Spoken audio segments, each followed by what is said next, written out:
নমস্কার দর্শক, পেয়ারার ফলকে বড় করার কয়েকটি টিপস। এক নম্বর হচ্ছে গাছের ছাঁটাই। দর্শক, পেয়ারা শুধু শাখার মধ্যে হয়ে থাকলেই হবে না, গাছের যদি আপনারা সঠিকভাবে ছাঁটাই করতে পারেন সেক্ষেত্রে পেয়ারার ফলকে বড় করতে পারবেন।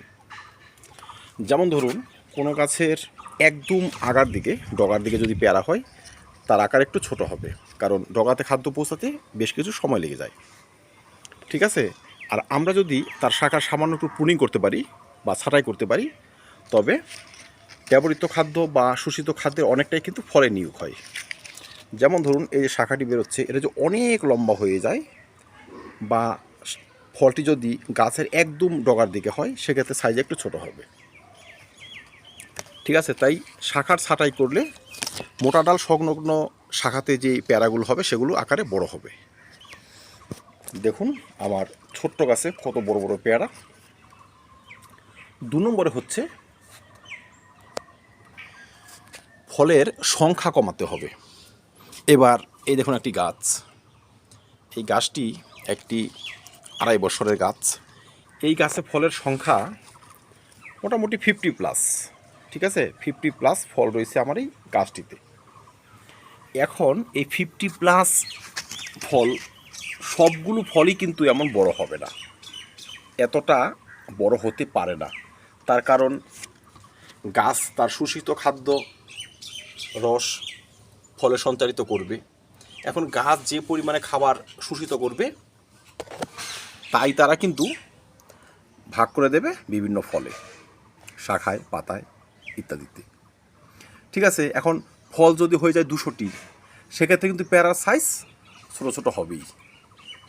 তাই যখন পেয়ারা গাছের ফুল আসবে, ফুল থেকে গুটিগুলো মোটামুটি মার্বেল সাইজের আকার ছাড়িয়ে যাবে, জলপাইয়ের আকার নিয়ে নেবে, তখন আমাদের প্রয়োজনীয় ফল রেখে বাকি ফল কিন্তু পিঞ্চিং করে দিতে হবে, ভেঙে দিতে হবে। একটি এমন শাখায় আপনি 3-4টে ফল রাখবেন। ঠিক আছে, 3-4টে করে ফল যদি থাকে সেক্ষেত্রে কিন্তু ফলগুলো ভালোভাবে বাড়বে। এই দেখুন 2টো ফল রেখেছি, বেড়েছে। আমার এই গাছেও কিন্তু প্রচুর পরিমাণে ফল সেট হয়েছিল, কিছু ফল আমি পিঞ্চিং করেছি ফলের আকার আকর্ষণীয় করার জন্য। পেয়ারার ফলকে সঠিক আকার দেওয়ার জন্য বা ফলগুলোকে বড় বড় করার জন্য আমাদের কিন্তু 3 নম্বর যত্ন হবে খাদ্যের। এখন টবের মাটিতে আমরা খাবার দিই, কখন কোন খাবার প্রয়োজন সেটা আমাদের বুঝতে হবে। যখন ফুল চলে আসবে বা ফুল থেকে ক্ষুদ্র ক্ষুদ্র গুটি হয়ে যাবে, জলপাইয়ের আকার নিয়ে নেবে, তখন থেকে আমাদের যে খাবার প্রণালী সেটা হবে কিন্তু মিশ্র খাবার। সেখানে সামান্য নাইট্রোজেন থাকবে অবশ্যই, সেই সঙ্গে ম্যাগনেসিয়াম থাকবে, ক্যালসিয়াম থাকবে, পটাশিয়াম থাকবে, বোরন থাকবে এবং ফসফরাস থাকবে। এগুলো খাদ্য কিন্তু রাখতে হবে আমাদের রাখতে হবে জিঙ্কের মতো সার। তাহলে ধরুন আজকে এই গাছে ফল এসেছে, ঠিক আছে, ফলগুলো বাড়বে, সেজন্য এই গাছে যদি আমি খাবার ব্যবহার করি তাহলে টর মাটিতে আমি হয়তো এই 200 গ্রাম পরিমাণ খাবার ব্যবহার করব। একটি এমন বড় টবে 200 গ্রাম পরিমাণ ধরুন, তো 200 গ্রামের মধ্যে আমাকে 150 গ্রাম খাবারই দিতে হবে জৈব খাবার। বেশিরভাগ থাকবে ভার্মি কম্পোস্ট এবং গোবর সার, যেখানে নাইট্রোজেন পরিমাণ ভালো রয়েছে এবং অন্যান্য খাদ্য রয়েছে। ঠিক আছে, তাহলে আর 50 গ্রাম পরিমাণ সেখানে আমি ওই ক্যালসিয়ামযুক্ত খাবার দিতে পারি, জিপসাম। আপনারা অল্প একটু এই পটাশ জাতীয় খাবার, লাল পটাশ দেবেন, অল্প একটু সিঙ্গেল সুপার ফসফেট দেবেন, বা বাংলাদেশের বন্ধুরা টিএসপি দেবেন।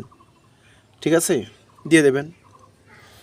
আর যদি আপনাদের হাতে সর্ষের খোল থাকে সেটাও 5-7 গ্রাম বা 10 গ্রাম দিয়ে দেবেন। জৈব দানা অনুখাদ্য বা রাসায়নিক অনুখাদ্য যেগুলো পাউডার আকারে পাওয়া যায়, দানা আকারে পাওয়া যায়, সেটা অল্প একটু দিয়ে দেবেন। দিয়ে দিলেন, খাবার দেওয়ার 7 দিন পর আপনি অল্প একটু হয়তো এই জিপসাম মাটিতে মিশিয়ে দিলেন। গাছে আপনি স্প্রে করতে পারবেন এই জিঙ্ক জাতীয় খাদ্য, zinc sulphate, chelated zinc. Zinc ফলের আকার বাড়তে সহায়তা করে এবং ফলের যে বাইরের ত্বক এটাও কিন্তু বাড়তে সহায়তা করে। তাহলে জিঙ্ক আমরা ব্যবহার করতে পারি।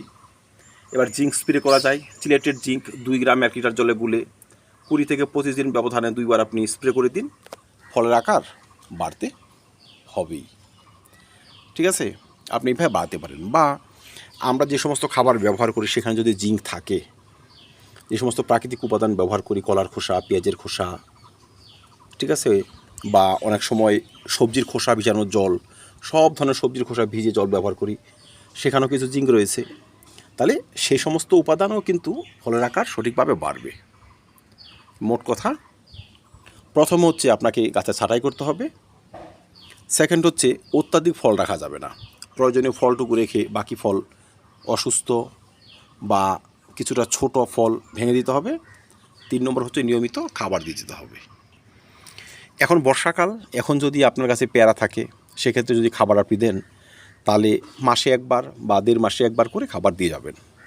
ঠিক আছে, আর যখন শীতকাল হবে তখন যদি আপনি খাবার দেন সেক্ষেত্রে আপনি জৈব খাবার বা রাসায়নিক খাবার কঠিন যাই দেন না কেন, সঙ্গে আবার কিচেন কম্পোস্ট ব্যবহার করতে পারবেন।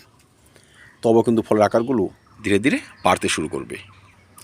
এই পদ্ধতি অবলম্বন করে আমি আমার পেয়ারার ফলগুলোকে যথেষ্ট বাড়িয়ে নিয়েছি, বা আমার কাছের যে পেয়ারাগুলো হয় মোটামুটি সাইজ খারাপ হয় না। তো আপনারা যারা পেয়ারা বাড়ছে না বলে চিন্তিত, এই পদ্ধতি অবলম্বন করুন, আপনার কাছের পেয়ারাও বাড়বেই বাড়বে। তো ধন্যবাদ দর্শক, পেয়ারা চাষ সম্বন্ধিত আরও ভিডিও রয়েছে চ্যানেলে, সেসব দেখে নেবেন, চাষ ব্যবস্থা একদম ইজি হয়ে যাবে। ভিডিওটি ভালো লাগে লাইক এবং শেয়ার করবেন, চ্যানেলটি সাবস্ক্রাইব করে পাশে থাকবেন। ভিডিও দেখার জন্য অসংখ্য ধন্যবাদ।